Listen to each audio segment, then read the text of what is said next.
It's time for another OG55 Q&A video. I brought my good friend, producer Dre, host of Freshly Squeezed, with me today to answer your questions. Up next.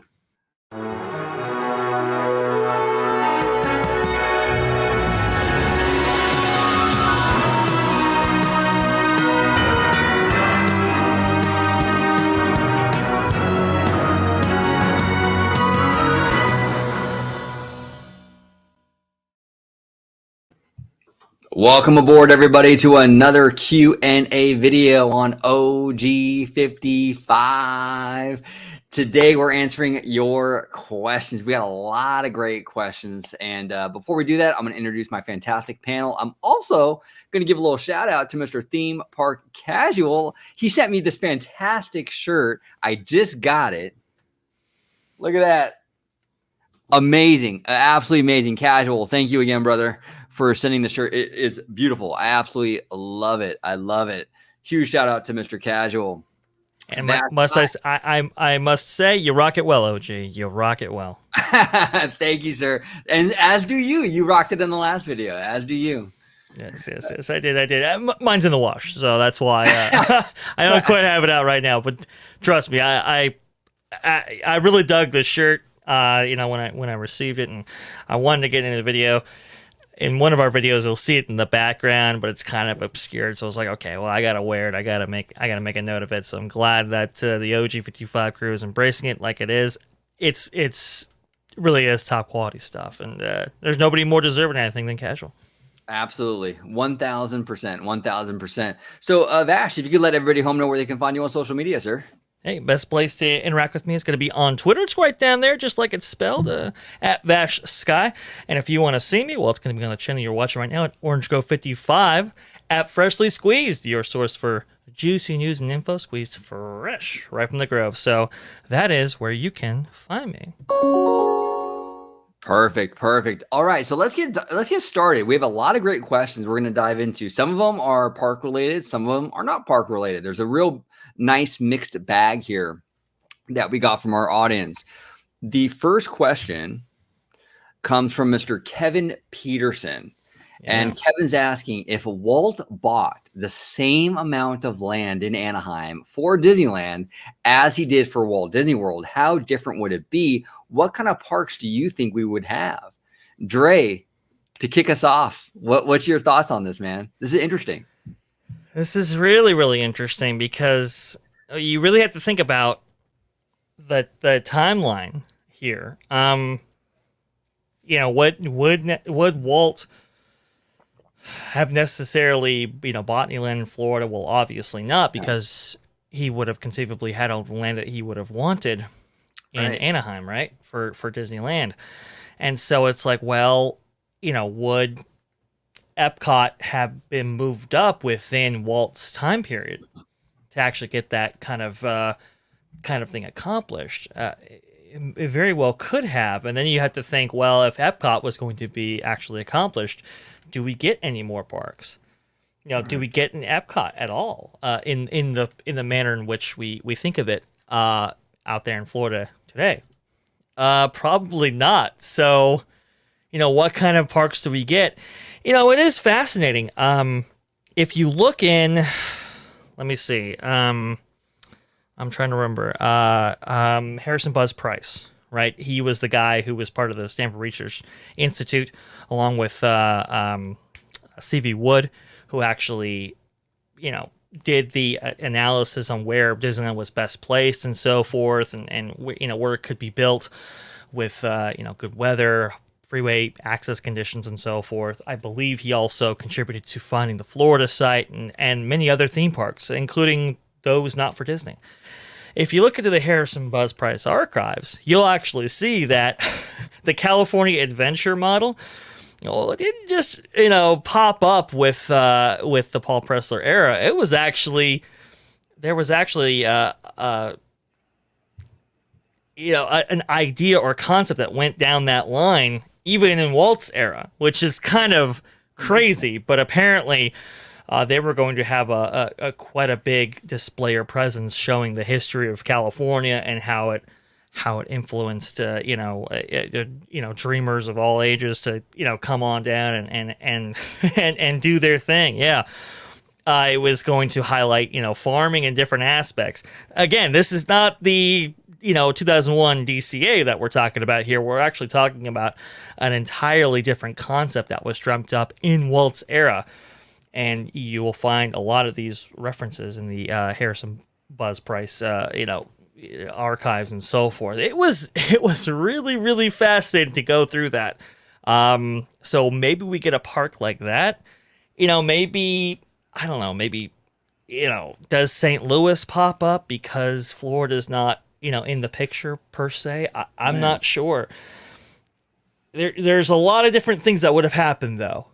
Very, very differently had they had enough land, and assuming that they had maybe some of the same controls they enjoyed for up until very, very recently with the RCID, if they had that same control in Florida.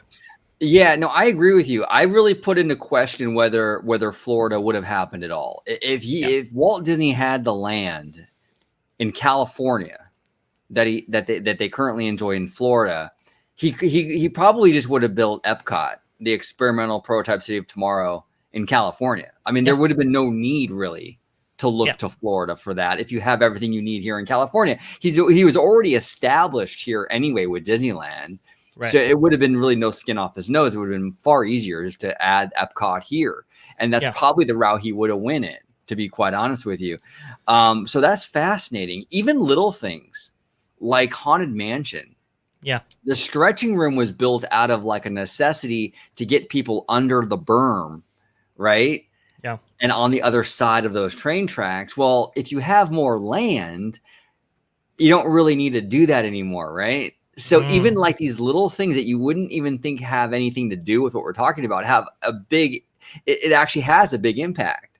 So you probably wouldn't have gotten the stretching room if he had all the land in the world here in California. And we've talked about it many times on this show before, how the Imagineers have got, they got real creative at Disneyland because of that restriction of space. So a lot of things that were done, even like the Indiana Jones Adventure queue, it's lengthy for a reason. It's lengthy because like Haunted Mansion, they got to get you under the berm, what have you. So does that queue change with a bigger plot of land for Disneyland? Probably so. The ramifications would be huge, I think, for this. So a very interesting question, Kevin. I mean, it definitely would have been a game changer for sure. Another thing that would have been interesting is Walt kind of enacted all these, like he really pushed for like the airspace over Disneyland and like height restrictions and things like that. Would he have done that if he had more land? He probably wouldn't have had to lobby for like height restrictions in the area, things like that, if he had all the land in the world. That probably wouldn't have happened. Yeah. Yeah, you make a good point. You probably wouldn't have had to lobby for those height restrictions and so forth. Hey, think about New Orleans Square. New Orleans Square is made a certain way in order to kind of block off the Disneyland Hotel towers that cropped up there in the mid to late 60s, right? Does New Orleans Square get built the way that we think of it? Do things like, you have $4 million spent in the late 60s, early 70s for the creation of Walt Disney World. Well, if you don't have to spend that money to redo the land and so forth in Florida and get it from swampland to actually, theme park ready, so to speak. You don't have to build those, resort hotels. If you don't have to build all that stuff that, eventually was built by October 1st, 1971, where does that money go? Right. Think about the Electrical Parade. Remember, the Electrical Parade was, originally the electrical water pageant out there that still plays. Do we get something like the Electrical Parade? Do we get something like Space Mountain? Because, Space Mountain was born out of the idea that Walt Disney World didn't have a Matterhorn. Well, that's not a problem if you have Disneyland. So you got to really think about how, one park has really impacted the other. And how, if you don't have another park, maybe it doesn't impact it in quite the same way. Maybe they go different directions with a lot of these things. Maybe the lodge or the resort out in the Sierra Mountains, maybe that does actually get built, right? The the Mineral King resort that they were looking at building. Maybe that does actually get built because the timeline is a little bit different. Maybe it's right, it takes place right before the environmentalism, wave that eventually sinks that project. A lot of different things I think happen if Walt Disney didn't have to go out and acquire new land to build a lot of his ideas out. Yeah, no, 100%. This stuff it's weird, like how kind of like the timeline of history sort of works itself out a little bit. Like even when it gets to like animation, if Walt Disney, say, didn't pass away in the late 60s, then you wouldn't have had probably that downtrend of animation in like the 70s and 80s. Then you wouldn't have had like a Howard Ashman and that whole Michael Eisner renaissance. Right. It would have changed the whole thing. Because Walt Disney likely would have lived then to like in the eight. I mean, it's not uncommon for a human being to live to 80, 85 years old. So by 1980, 1985, Walt Disney still would have been alive. So you probably wouldn't have had Howard Ashman and Beauty and the Beast and Little Mermaid and Lion King and all those films. It would have been a very different Disney. And, so all this stuff is like connected and they're all kind of like they happen for a reason. And these things, sometimes they suck in the moment, but sometimes it rises up from the ashes, so to speak, right? So it's all very interesting. It's something that I've thought of, like, if Walt even lived 10 years longer, with Epcot being a thing, do we get the Florida project that eventually becomes the Vacation Kingdom in Walt Disney World that we know today? Do the other theme park proprietors move out there in order to, compete with Walt Disney World in the same level that we saw eventually? The animation thing, like you talk about, a lot of things change, even with, you add a couple of zeros to the acreage out in Anaheim, or you add a couple of zeros, or I should say, you add a couple of years to Walt Disney's life. A lot of things change, and I think they do so in ways that maybe people haven't thought about. 100%, 100%. Kevin, thank you so much for that question. Fascinating. 100%. We can go all day with this because there's the ramifications are huge. Absolutely massive. Absolutely massive. But thank you, Kevin, again for that fantastic question. And our next question comes from CSRS. Do you think the 4D theater attractions like the Dreamworks Theater are outdated, or do they still have a place in theme parks? What do you think about this, Dre? This kind of like, this 4D theater thing was sort of spearheaded, I think, in the late 90s, early 2000s. Disney got on board with it. Michael Eisner did this many times for Disney parks. Universal does it, and they have done it in the past as well. What do you think? Do you think the 4D theater attraction is a thing of the past, or is there a place for these kind of attractions? It's I think there is a place. It just depends on what place you're talking about, really. I would only ask a question in retort to this one, which is, where does CSRS actually come from? Does it come from, maybe a more Disneyland perspective, or maybe a more Walt Disney World perspective? Because as we know, theater attractions at Disneyland, they kind of run their course pretty quick, and one of the reasons why that is because you do have so many locals that pop in who have seen the rides and shows a billion times. And this is one of the big reasons why I think the company is looking towards attractions that, if they're going to be theater or projection heavy, maybe have some rewritability attached to them. Star Tours is the perfect example, where it's pretty much a different ride every time. And I think that's the direction that they wanna go. As far as 4D theater attractions, I think they work better in Walt Disney World simply because you got people who come in there, so many more than Disneyland. People who come in there for once a year, once every 5 years, once in a lifetime. And I think those attractions have always played out there much better than over here at Disneyland. I remember when Disney California Adventure was installed in 2001. We got It's Tough to Be a Bug. Yeah. We got Calafia. We got all these kind of theater shows. Muppet Vision. Yeah, Muppet Vision, and it was cost effective, and they were cool to see. At least on the West Coast, but even then they were kind of years old, and they didn't last very long in terms of that that capacity that I think that that draw that I think Paul Presser and everybody else was looking for. I'll say this. I think it is good to have attractions that maybe not, you know, they're kind of theater attractions where people can kind of get out of the sun and kind of, you know, walk into an attraction where they don't have to wait necessarily a long time and kind of see something real fast and get out. I do think there is a place for that in specific venues and specific areas, specific locations.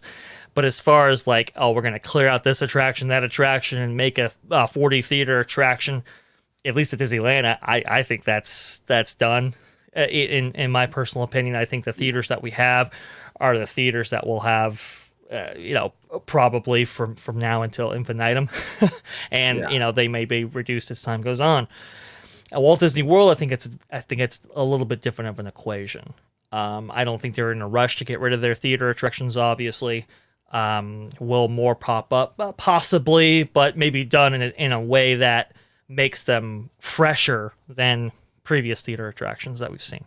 Yeah, and you also have to think too. There's an ever changing landscape with movie theaters in general. Yeah, a lot of theaters now, because of the streaming war and more people kind of staying home, they're offering almost like theme park level experiences where like seats vibrate, and it's very much like kind of like this, like a 4D theater experience. So with more of those kind of experiences across the nation now, like AMC, Cinemark, all these companies doing similar things, does a Disney theme park need one of those when they're so commonplace now? Right. So that's another question, I think, that is like, okay, it's becoming increasingly less and less unique of an experience. So I agree with you. I think especially here at Disneyland Resort, I think the theaters we have now are the theaters that we'll have. And then once they demolish those, because I think the Muppet Theater in Hollywoodland will eventually go away. They're going to end up putting something back there. And that's it. They're not going to replace that theater, you know, or what is it now? PhilharMagic, I think. PhilharMagic, yeah. Once that's gone, it's gone. It's absolutely gone. They're not going to put another theater. You're absolutely right about that. The changing landscape in terms of like the, you know, the home theater experience, right? It's much more massive than it was back in the day. I mean, you can outfit yourself with a complete kind of Dolby surround package, right? A Dolby Atmos package and Vision and so forth, and get yourself to be, you know, get yourself to have an incredible theater experience at home.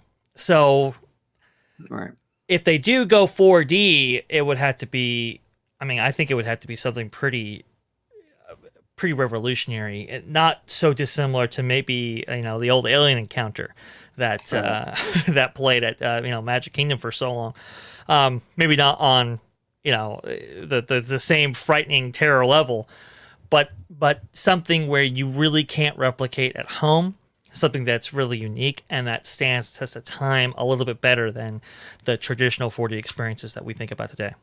Yeah, 100%. And I think now with technology like projection mapping and things like that, and we've heard even rumors of like black box attractions that where Disney can constantly swap out IP or update attractions.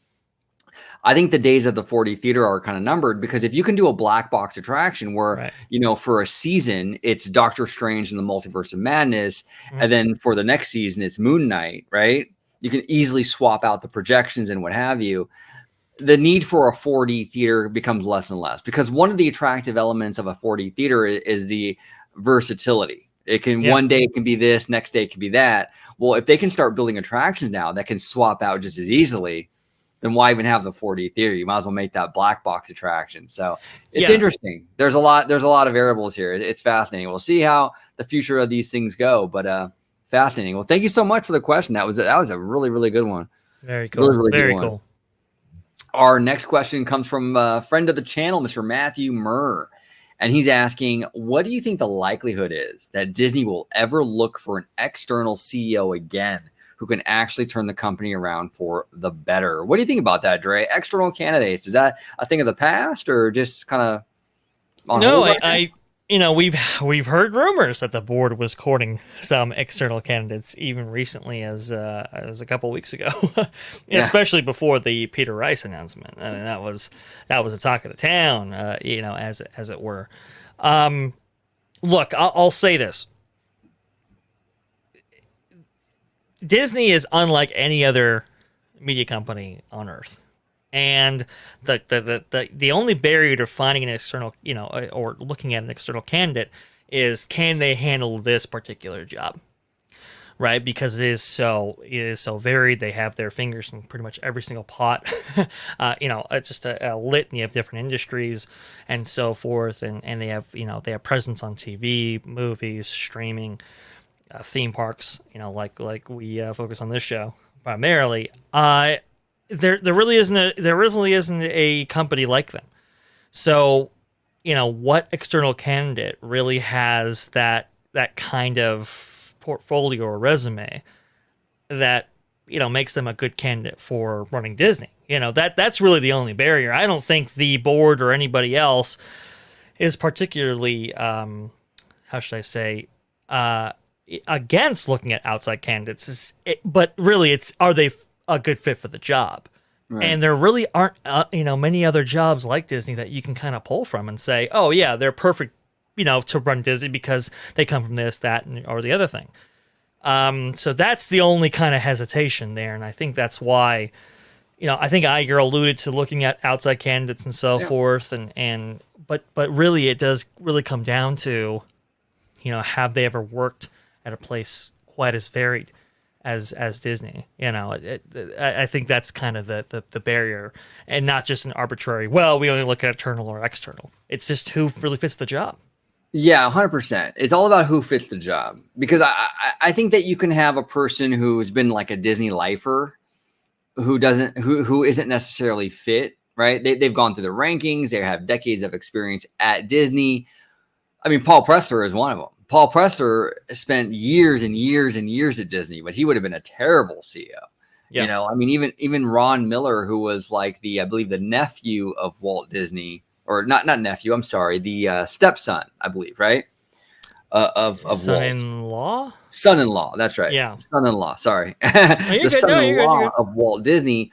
You would think on paper, oh, well, Ron Miller's married to Walt Disney's son. And, he would be great. He's family. And he really wasn't really that great. It would have been Walt Disney's daughter, by the way. I think he said Walt Disney's son. Sorry. Walt Disney's son. I mean, a daughter, sorry. Daughter. We get you.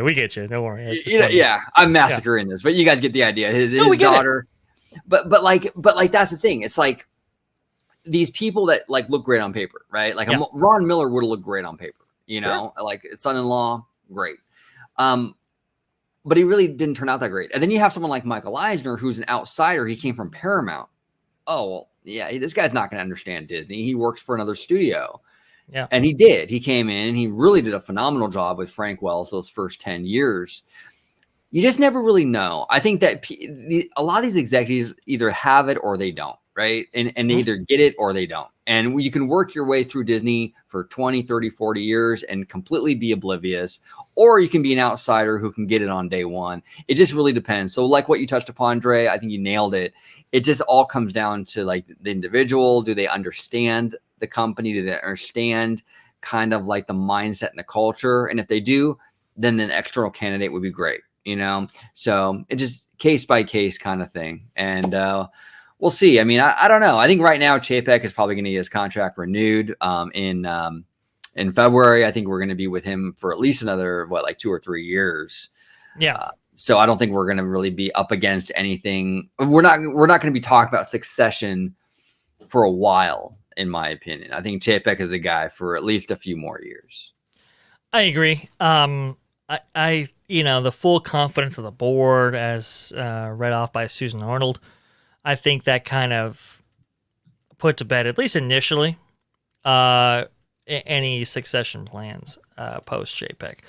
The only thing that might change it, obviously, is if something really big drops. If the Disney stock just dropped, I think 3 points today. That's not always good. I'll have to look at the rest of the Dow and some of the competitors to kind of get a more insight into that. But even as that situation has worked itself out, Disney's dropped lower than a lot of other companies have. You know, they're one of the companies that have dropped the most uh, during this whole kind of financial situation when it comes to Dow and so forth. So unless it really runs off a cliff or something really big happens, I think Chapek is the guy, for better or for worse. And you know, it's just kind of interesting. You know, getting rid of Peter Rice the way he did.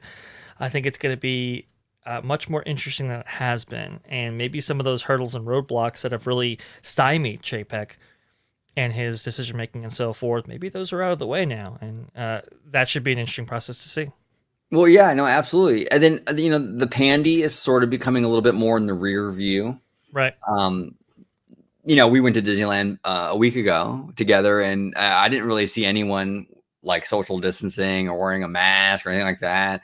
It feels pretty much like life is kind of back to normal, and not just at Disney, but anywhere you go, really. And I'm in California. I mean, California is arguably the most strict when it comes to like the COVID restrictions and what have you. And even here, it's like non-existent. So it is becoming a thing of like, we're moving past it.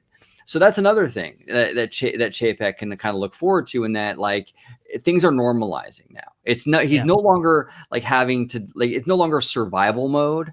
He can actually like kind of like put forth like a vision, right, for the company. So we'll see, because up till now, a lot of it was survival mode, kind of just keeping this whole thing afloat.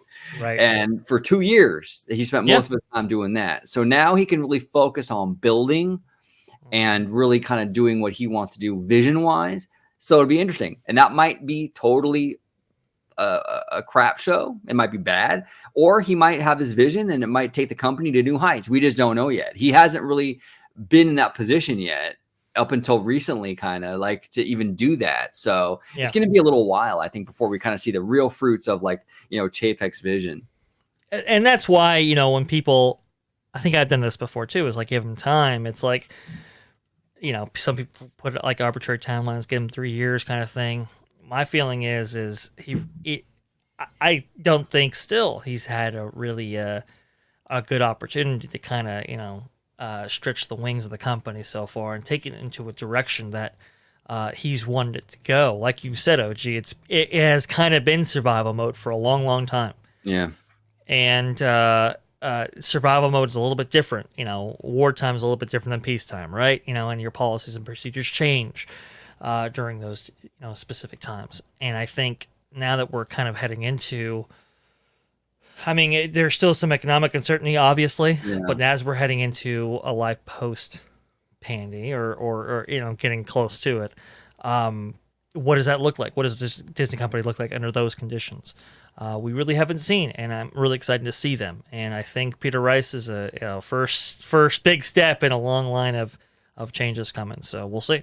100%. Thank you, Matthew, for the question. That was a phenomenal question. Yep, absolutely. And next question comes from our buddy Theme Park Casual. And Theme Park Casual is asking, how would you revamp the AP Magic Key system to balance the need for access while, quote, giving once-in-a-lifetime, unquote, visitors a good experience and still keeping it profitable for the company? What do you think about this, Dre? This is a really tough kind of balancing act that Disney has to kind of do here, I think. Well, for longtime viewers of the show, I think we have talked about how we would change the Magic Key system and how we would, this kind of one-size-fits-all solution that they have right now might not be the wisest course of action. And then just separating it by certain perks and, some days and whatever, windows. I think, first of all, I think the biggest thing that would change everything, and I think, OG, you would agree with me on this, gotta get rid of those monthly payments. The monthly payments has really ballooned many of these systems out to just unbelievable proportions because the level of access is so much higher, with that. That I think really needs to change. And it's interesting, even when they suspended sales of the Magic Key program, what they have ticket offers and so forth. And it's like, I think the company does want to go in that direction, but they're doing everything else but actually getting rid of the annual pass holder monthly payment system in order to do it. I think they do want to limit how many people get access to APs and so forth, but the one big thing they're just completely against removing, which is the monthly payment system. So I think that needs to change entirely. Maybe I think OG. I think we talked about it. How hey, if you didn't want to have a monthly payment system, maybe putting down a lot more upfront might be a way to kind of lean into that a little bit. And I would agree with that. Maybe having a point-based system rather than a day system might be better. So that because obviously for theme park tickets, there is a variable pricing model. Well, shouldn't there be a variable day model in the form of the Magic Key system where maybe Saturdays are worth a little bit more than maybe your average Wednesday and so forth? Couldn't we have that done via a points-based system? I think we could, and I think that one change would also kind of affect how all these things shake out. I think there are different ways of doing it, and I'm having trouble remembering what those ways actually were. But I think in previous shows we have answered this question. And I think there are a number of changes that you can institute. Yeah, absolutely. And like you really want to have, I think, a good mix. You really want to find that Goldilocks kind of sweet spot, Right. Because I think that I know a lot of fans, they want to be like, oh, let's just go back to how it was before. But that didn't work either, because there were years and years and years. I remember like reading Mice Age articles from like 10, 12 years ago about how fans were so upset. The parks were so congested. You couldn't even walk. And how Disney really wanted to revamp this AP program because there were just too many annual pass holders. There's 1 million plus people in the system. Sure. So obviously you can't sustain that. And you're pushing other visitors out. You have, like I've said many times, these once in a lifetime visitors, and Casual mentions it here, where, from like Japan or Sweden or Australia, who are going that one time. And then you have like all these like Magic-y people in the park that are on their third visit this week. Right. It's just, they have to figure out a balance here. Like, you don't want to throw the baby out with the bathwater. Like, you still want to have a local contingent here where you have the locals, right? But you also don't want to have the locals kind of run roughshod over everybody else too. So there has to be a more, they got to bring kind of balance to the force, so to speak, where, when you're an out of towner, you can go and have a good time. And then also the Magic Keys can have a reasonable amount of access as well. And that's not an easy thing to kind of balance, but they're going to have to figure that out. And I think that getting rid of the monthly payment program would be a very good start, because I think putting $1,400 up front would be very difficult for most people. And I know I sound like a real like kind of douchebag saying that, but like, it's just the reality of life, right? Like, hey, I want a Ferrari, but I can't afford it. It's just the way it is. You know what I'm saying? Right. It's just the way it is. So sometimes there are going to be people that just can't afford that. And that's just the way it is. But Disney has to address it. Like, they have to manage these crowds and have to make sure that people from all walks of life, whether you're a local, whether you're an out-of-towner, whether you're from out of country, gets a fair shake at these parks too. Yeah. And that's going to price some people out. And that's just the way it's going to be, unfortunately. Believe me, in a perfect world, I wish everybody can enjoy Disney parks. I love Disneyland. I want everyone to experience this incredible place. Yeah. But we live in the real world where there's like real physical limitations to this stuff. And we have to address that and be realistic. We just do. Like we said before on this show, it's the triangle. It's the access, price, and crowds. Which one do you want? You can only have two. You can't have all of them. There's no world in which, unless supply is completely, infinite, which it's not, you really have to pick, between two of them. And that's just the hard reality of the situation, and as I was thinking back, it was coming to mind what solutions could be implemented, definitely have to incentivize, local visitation. I think more than maybe they do now. I'm sorry, domestic and international tourist visitation. more than they do now. I think they incentivize locals maybe a little bit too much, and I think the real money is made for people who are flying in and stuff like that. So maybe a repurchasation there. The big thing, I think, what really hurts right now is the squatting thing, where you'll have a lot of Magic Keys, make reservations for days, understanding that they likely won't be there for them, but just to have them in case they are. Right. That really, I think, needs to change in a substantial way. One idea that I heard was, maybe doing it where, you have to put money down on days, and then you get, obviously a refund as soon as you walk in, but, within 72 hours, you have to make that decision. Maybe having the ability, I know this is kind of conflicting with the previous one, but maybe I understand you have to cancel the day before in order so that you don't get penalized, but maybe either moving that out or moving that up to before the park opens. Maybe like 7:59, you have to have, you have to really be clear about what you do. That way, it at least gives a chance for day of visitation.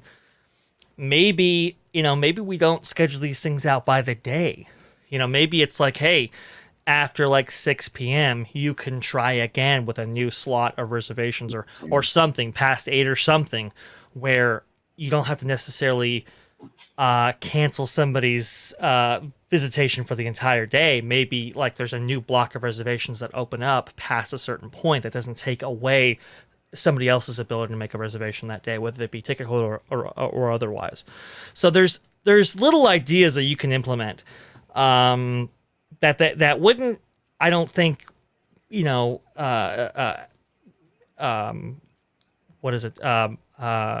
necessitate its own kind of level of overhead, right? Or increased levels of overhead. I don't think it would necessitate more management on their part, but just little things I think they could do that would really improve the situation for everybody involved. Yeah, and I'm sure Disney's got a team of people working on that right now, because they're obviously trying to reimagine this program before the renewals hit. And it's in their best interest to do so. Number one, because of that class action lawsuit. Right. But number two, most key holders are not happy with the current system. So if you were to just roll out the same system for renewal, a lot of people wouldn't do it. So they're going to have to incentivize these people to renew. And the best way to do that is to rematch the program and make it more appealing, more attractive, so they do in fact renew. So it's very, very interesting. And I do not envy Disney at all. This is not an easy thing to do. And this has been a conversation within the Disney parks community for years. I'm telling you, a lot of fans want to say, oh, it's just JPEG. It's not JPEG. I remember reading articles, like I said, in Mice Age from 2010 and 2011 about the annual pass situation and the congestion and all this stuff. This has been an ongoing thing. And I think right now they have a real opportunity to kind of get it right. And they kind of rushed it and they botched it the last time when they rolled out Magic Key. This time they should take a little bit of time, really think it through, and really give us something that works for everybody. So we'll see what happens. But Casual, as always, man, fantastic question, sir. Fantastic question. Yeah. That could be its own show, really, about how to improve it, because I think there are a lot of ideas. I think a lot of people have had great ideas in the past. And I think it is something, to your point, OG, that Disney is looking into. Yeah, 100%. Well, Dre, I want to thank you for coming on, brother, and doing this little Q&A show. It was a lot of fun. I love doing these Q&As and kind of reaching out with the audience, connecting with them. And it's been too long. I think the last Q&A we did was that big Star Wars one on May the 4th. It's been a while. Yeah, you know what? I think it is. Oh, man, we got to be doing this a little bit more often, because it definitely gets the brain chugging along. And I will say, now that I think of it, now that we have maybe just a little bit of time, we were talking about black box attractions and stuff, right? And how that could work. It's interesting. I remember back in the day how when new films were coming out, they would have their theater venues, like the PhilharMagic kind of theater, and the definitely the one in Tomorrowland, show previews for upcoming films and so forth that were coming out, on behalf of the studio. Man, a black box attraction that could take advantage of that, and that could be a promotional piece for them in that way. That would be That'd be really, really cool. So I on that point, I just want to put a finer point on it. The sky's the limit on that stuff, and I think that's the direction that I think Bob Chapek and other people in C-suite definitely want to go. Absolutely. So I want to thank everybody for watching this Q&A video. If you want your question answered in a future Q&A, there are multiple ways you can go about doing that. You can go ahead and leave. I do have a like in the community tab, there is a post on there about Q&A. If you post your comment or question in there, I might pull from that for a future Q&A. Also, if you're watching this video during its premiere and you send us a super chat, those will automatically go those will get answered no matter what. Those are, so if you do a super chat or a super thanks down below, those are for sure going to be in the next Q&A. But otherwise, you can do it just in the comment section down below. You can do it in the community tab for the Q&A thing. So there's multiple ways you can do it. So just go ahead. If you have any questions, send them in any of those avenues and it would be fine. But yes, if you do a super thanks or a super chat, those are for surely getting answered in the next show, assuming it's not offensive. Within reason, within reason. Right. If it's look, just be kind, courteous, and professional about your questions. We would prefer those. Exactly. Nothing too vulgar or anything like that. But as long as it's a legitimate question, it will get answered through those means. But I want to thank you so much for watching, everybody, and Mr. VashSky. I want to thank you for coming on, brother. If you can let everybody at home know where they can find you on social media, sir. Hey, best place to talk to me and, ask me your questions there. As well, you can do so on Twitter, right down there, just like it's spelled, at VashSky. Yeah, exactly, right? For the most robust discussion, as Christine Wasteland McCarthy would say. And to see me, well, it's going to be on the channel you're watching right now, OrangeGrove55 at Freshly Squeezed, your source for juicy news and info squeezed fresh right from the Grove. So that is where you can find me. Perfect. Well, thank you, Dre, and thank you all for watching. Until the next video, I hope you all have a wonderful, wonderful day. Sector 2. Malfunction in Sector 2. All droids will be shut down for reloading of labor programs. Stand by for power disconnect.